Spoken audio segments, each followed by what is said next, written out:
To improve your ability to hear S3, S4, and the murmur of mitral stenosis, have the patient roll partway onto his left side, which brings the left ventricle closer to the chest wall. Then recheck the position of the apical impulse and place the bell lightly on it.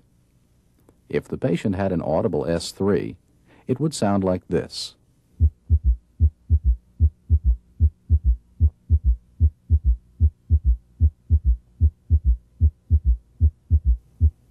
Now, notice how the third heart sound disappears when the bell is placed more firmly on the chest wall.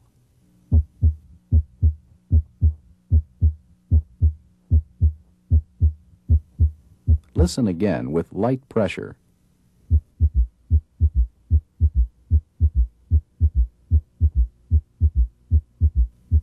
With firm pressure.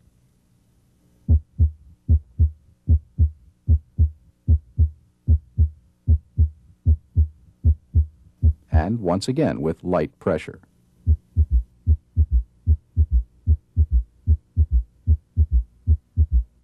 To help detect aortic murmurs, especially that of aortic regurgitation, have the patient sit up and lean forward. Then ask him to exhale completely and hold his breath out. Using the diaphragm of the stethoscope, listen at the left second interspace and down the left sternal border to the apex. Breathe out completely again and hold it. Pause periodically to allow the patient to breathe. Listen for the high-pitched diastolic murmur of aortic regurgitation. If the patient had this murmur, it would sound like this.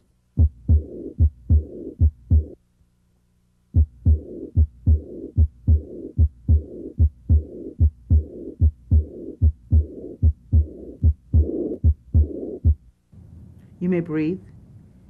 Take another deep breath. Breathe out and hold it.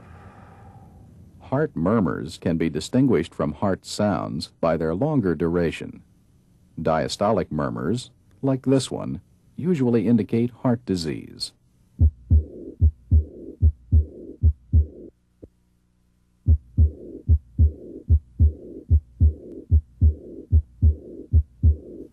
Systolic murmurs can occur in healthy people or in those with heart disease. For example, a loud mid-systolic murmur may be heard in aortic stenosis.